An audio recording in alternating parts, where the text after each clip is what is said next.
This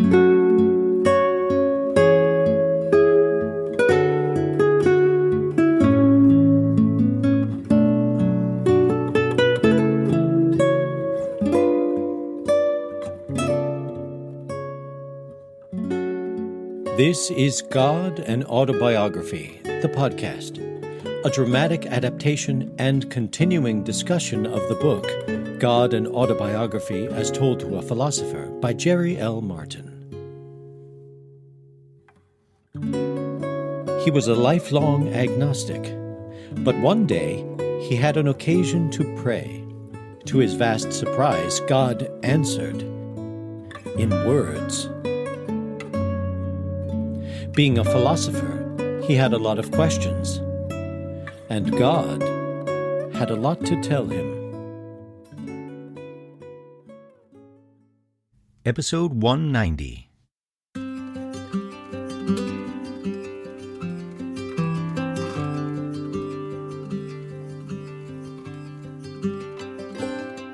Welcome to God and Autobiography, the podcast.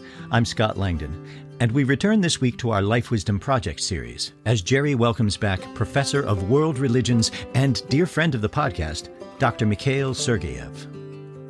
Mikhail began his career as a journalist in the former Soviet Union, and after its fall, found himself in a crisis of faith.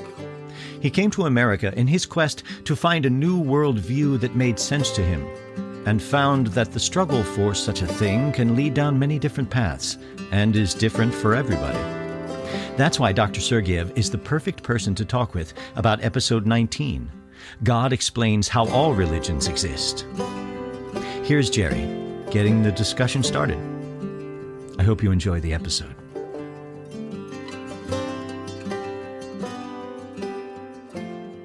Well, I'm very pleased today to have as my guest Dr. Mikhail Sergeev, a Russian whom I met through American Academy of Religion, and at that occasion we exchanged books and so forth, as people like us often do, and have kept in touch ever since for very important reasons.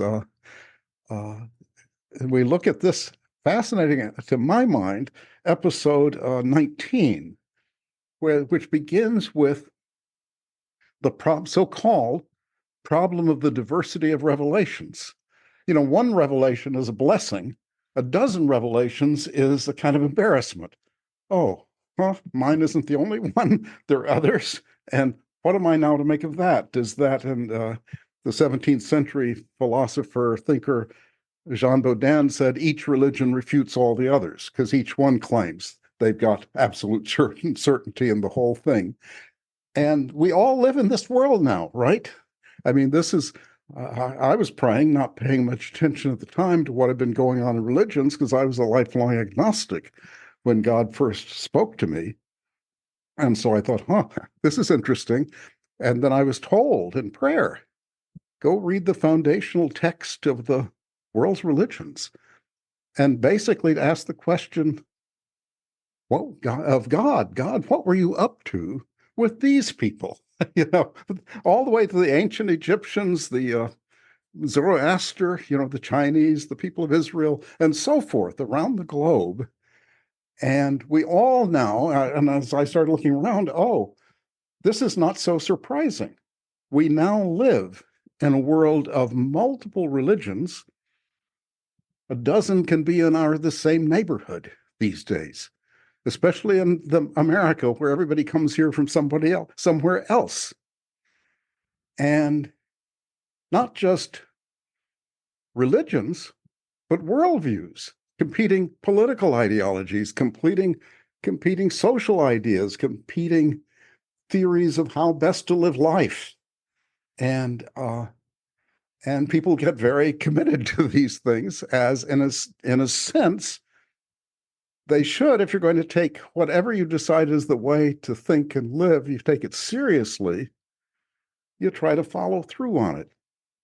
Now, in this context, with that background, I'm thinking of your story as I understand it, Mikhail, is you started off in Soviet Russia. True. You were a kind of journalist.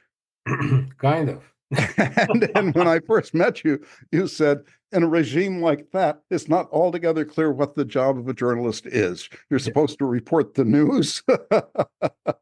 But maybe you could just start your story then, because at that point, you have a worldview, right? Everybody is a communist.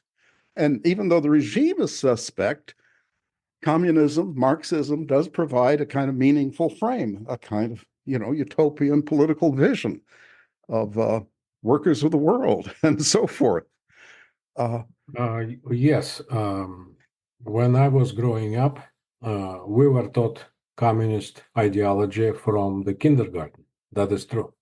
Not even from school, from the kindergarten. Now I look at my pictures when I'm like 5 or 6 years old, or my son's pictures when he's 3 years old. And the first thing I notice is the portrait of Lenin. Really? Right above. Yes, yes, yes, yes. Right above the faces of the children. So communism was not simply an ideology, it was all-encompassing, comprehensive worldview. And in this way, we could safely say that communism replaced religion in the Soviet Union. So it was not simply a system of ideas. It was something that gave the meaning to your life. And that's how I grew up. But somewhere in my early 20s, when my education came into a conflict with the real life. The real life, turned out to be very far from what I was taught. And that already created... In what way? Can you make that more specific? Well, communist ideology that was taught to us was an idealist kind of philosophy. And it assumed that people have good nature. And this good nature should be given the chance to flourish. And when I encountered people, to my surprise, I realized that it's just the opposite. Well, I wouldn't go that far, but maybe that was your experience. I mean, I've always understood human nature as kind of mixed. We have on one shoulder, the pictures, we have on one shoulder an angel and on one shoulder a little devil. Yeah, we always competing. We didn't have a devil. We didn't have a devil. But you didn't. But no, there's a kind of, that's one reason you can trust the regime, is that eventually human nature will just flourish once you can stamp out capitalism and so forth. Then human nature will just automatically flourish. And that didn't fit your... I saw that on the human level, it was not true. And I also saw that on the institutional level, it is not quite true. After that, I started questioning bit by bit certain points within the ideology. And in 4 years, I came to challenging the whole ideology. So when I was 24, I rejected the whole communist ideology, and that created a tremendous hole in my soul, in my worldview, because I had this quasi-spiritual backbone, and suddenly it disappeared. Was that something like what we call a crisis of faith? Yeah, it was. Or something, it all disappears. All the structures of meaning are no longer credible for a person. Yes. And then where are you? You're in a vacuum or something, but you don't live in a vacuum, so you can't sustain yourself there. The problem for me was that, unlike the previous generations of Russian people, I couldn't come back to a single tradition because I didn't have any tradition. So I was belonging to the third generation of the Soviet people. And therefore, when I looked back, I saw the abyss, the 70 years of the Soviet experience. And I couldn't just jump and pretend that this abyss was not there. So unlike the first generation of Russians who emigrated and could come back to their Orthodox Christianity, I found myself really in a vacuum. I think our generation of Soviet people is unique in the whole world history because we are the only people who actually experienced complete lack of any tradition whatsoever. And Because the Russian Orthodox tradition had been suppressed yes, quite successfully. I've read stories of turning churches into pigsties and stuff like that. I don't know if that's literally true, but in effect, that was censored, erased. It was suppressed, and when I was in the Soviet Union, it was not as suppressed as it was in the 30s and the 40s and the 50s, but still, when my wife was baptized, it should have been done in secret.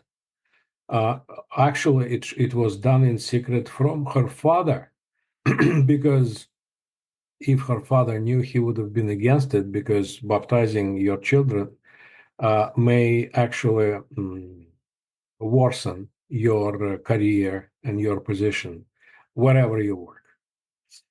So therefore, all those things were done secretly. But my second problem, which was even maybe worse than the first one, was that I'm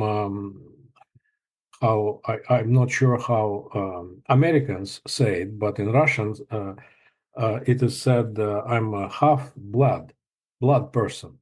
I'm half Jewish, half Russian.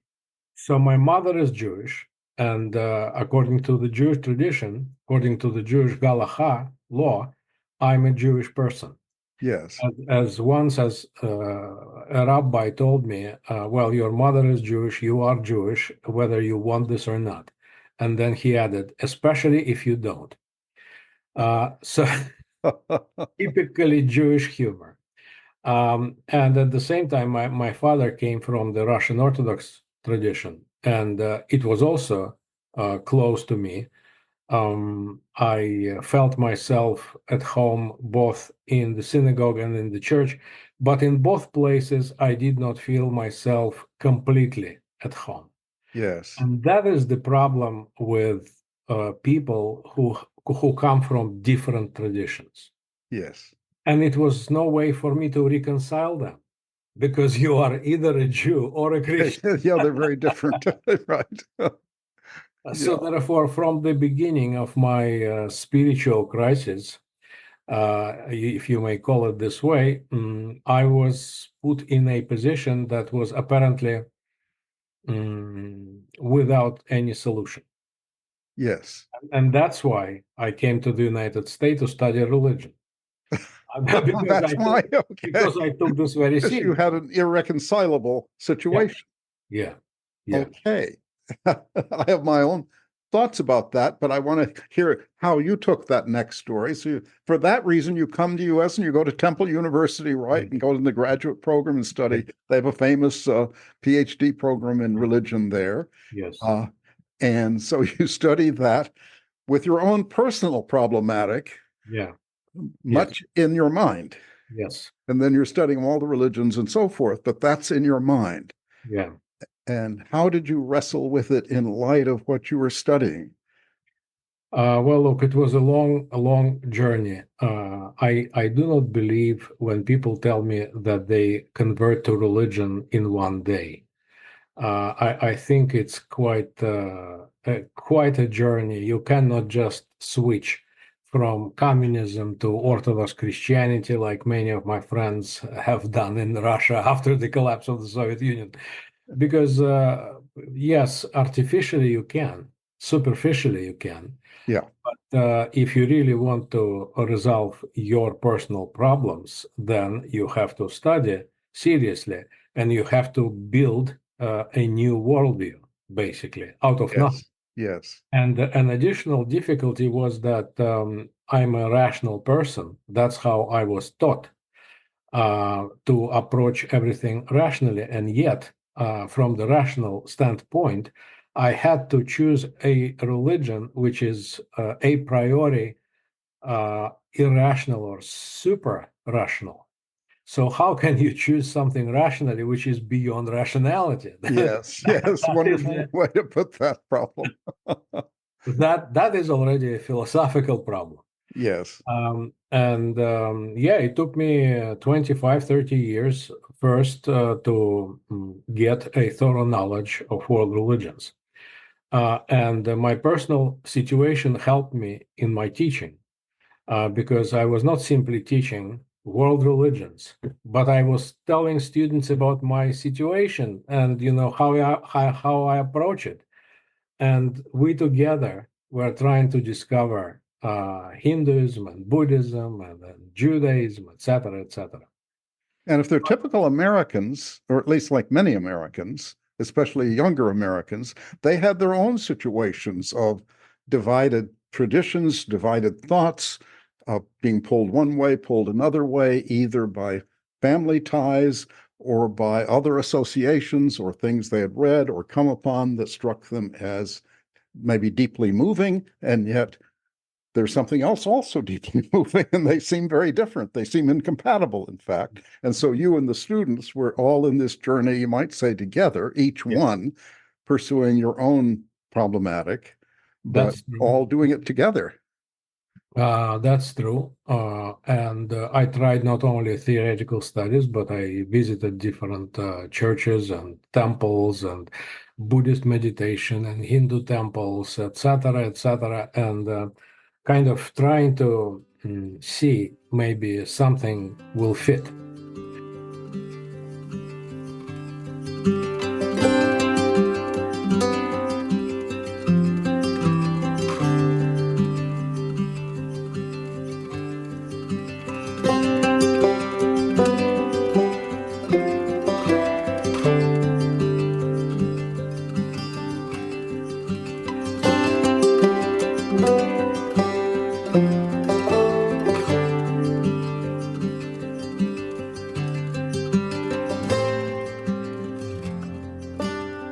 I soon discovered many things about myself that I did not realize back in the Soviet Union. For example, I did not realize how strong is my Jewish identity. I mean, not even identity, but I have Jewish roots, and those Jewish roots turned out to be very strong, much stronger than I anticipated. And give an example of that, or how it manifests itself. Because when I was studying, I love Hinduism and I love Buddhism. I love India. I love Indian thought. And Hinduism, I've read Bhagavad Gita before I've read the Bible. And I had a great Hindu teacher who inspired me.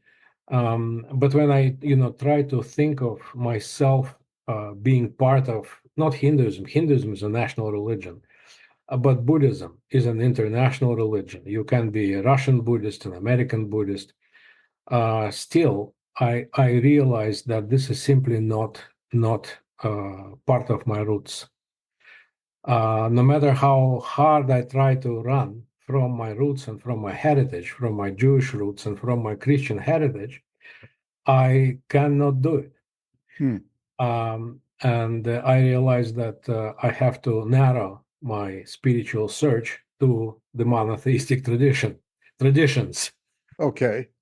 So that's number one. Number two, when I went into different Christian churches, I realized that my Jewish roots are even stronger, because I totally accept Jesus as the Messiah. I totally accept Jesus as the of course founder of Christianity, the Jewish messianic figure, and it's almost everything, including resurrection. But I cannot accept the divinity of Jesus. The divinity. Yeah.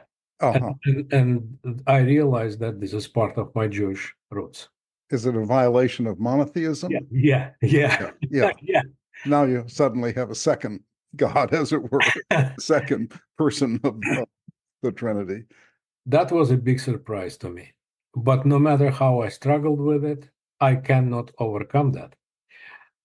And the way I overcame that is that I kept visiting different churches, and I found one Christian denomination, in fact, an American Christian denomination, which is called the Disciples of Jesus, of Christ. And when I came to their service, I asked them, as I always kept asking, so when you are converted to your version of Christianity or to your denomination, what kind of belief system, what kind of creed do you have? What should I believe in order to be part of you? Because I could not, sacrifice certain things that were in me. And they told me, well, do you believe that Jesus is the Messiah? I said, yes, I have no problems with that. And they said, that's it. I said, well, And then we want to be disciples of this Messiah. yeah, Disciples of Christ. I said, what about the Trinity, the divinity of Jesus? And they said, it's a personal belief. If you believe that, you believe that. If you don't believe that, we are not about to intervene. And I got baptized. So I got baptized into this denomination, and I was Christian, and I think I am Christian because it is not in my character when I do the next step to reject the previous steps. I always take everything with me. So I think that's an important principle. So let me just underscore that. For a lot of life, for belief systems in particular, when I talk about some of these views, when I talk on a college campus, I first mentioned one that I think are inadequate. But I said, look, the inadequate views are telling us something that is true. And so as you go forward, you don't want to lose the first truth. I often talk about exclusivism. My religion's the only religion. Well, I don't think that's at all adequate, but there's something to that you start with one that maybe you're born into. It's giving you a lot. Yeah. It's a lot of your formation, a lot of your spiritual understanding, a lot of your rituals, your music, your art, everything else, your friends, your neighborhoods, the funerals and births and so forth, all of that come with it. So as you move on in understanding, you don't want to just scuttle that. I often call it the conservation principle of truth. And it happens in the history of science as well. Einstein supersedes Newton, but does not throw it out. There's the whole Newtonian physics is still resting in the core, you might say, of Einsteinian physics, which still rests within the core, you might say, of the kind of quantum mechanics revolution that came after. So you always keep what you've learned before. You keep Greek drama, even if modern theater goes somewhere else, and you keep it all. Yes, and I would say, I would add that this is a very good psychological principle, because if you move from one thing to another and you do kind of a split between what you thought before, what you think now, then psychologically you will not feel like an integral person. So so part of it is you're integrating these together as you go. Yes. You're holding the past, but not in amber, not freezing it, freeze framing it, but you're now seeing it somewhat differently. So you're Russian and you're American. Yeah, exactly. But you're still Russian, right? But you're Russian in a somewhat different. And that's what my Russian friends do not understand.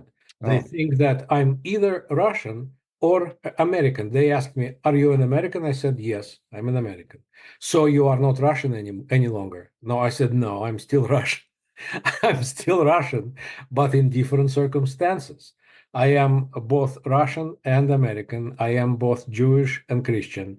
So I do not reject any of my identities. I cherish them because they give me a unique blend of who I am. Well, I feel the advice for people, we're always, the point of this life wisdom series is think, okay, what lessons can we learn about our lives? And right at the beginning, I was thinking, well, there are all these religions, and then you can take that down to the personal level. God says, I come to people in their particularities, not to mankind as such. And the particularities go all the way down to the individual. So, you're one person, I'm one person. So God is not going to necessarily give you the same mission in life that I have, that God gives me, the same set of challenges, the same set of overcoming challenges, Yeah, I agree. And I guess a conclusion I draw from that, part of what you've already stated, since there's some truth in these different elements of oneself, the stages of one's own life, hang on to the truth in them. And then you work them together so that they have some kind of ongoing coherence. The other, I guess I would think, and maybe you would agree, Mikhail, is hold your identity somewhat lightly. If you can stay a communist, maybe some of your friends still are but hold it more lightly than you did in the old days. You can become orthodox. Hold it more lightly than they did in the old days, and so on for these other elements, in part because you'll get along better and understand others better, but mainly because it's more spiritually true that you aren't just one thing, and your relation to the divine, however that's conceptualized, theistically or non-theistically, is yours. It's yours, and you've got to be true to that, because that's also real. That's not just made up fantasies floating in and out of your head, but if you're living seriously and attentively, then you want to hold the identity elements lightly so you can take in as much truth as possible. Yeah. And keep evolving, keep growing, because life doesn't end at whatever day you decide, I'm Russian Orthodox, or I decide I'm disciples of Christ or something. The curtain doesn't come down. Yeah. You continue growing and having new experiences, and in a sense relating to the divine or the ultimate in new ways as you go along, and hopefully deepen, but maybe just vary, learn different aspects of life, or of how the spiritual aspect of life manifests itself in different ways.